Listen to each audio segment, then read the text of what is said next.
Olha, gente. Tá gravando. Não é normal. O pastor não pode comer, gente. Eu tô comendo essa pra ele. Ele vai ver essa reportagem no domingo. Vai passar pra igreja lá. Não, vai passar na festa do brega. Faz uma comida, come bem bregamente. Bem brega. Como é que come bregamente?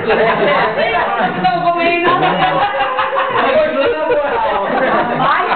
Foi assim, foi bom. Continua natural. Ó, não vale isso. A Miriam ajudou a irmã dela. Eu já tinha feito 1-0. Mas a Miriam, ela me espera ainda. O filho dela de cabelo de pichar ainda.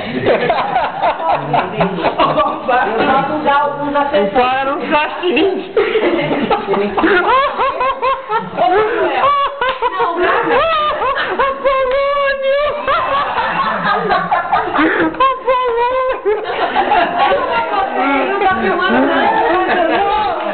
Você tem que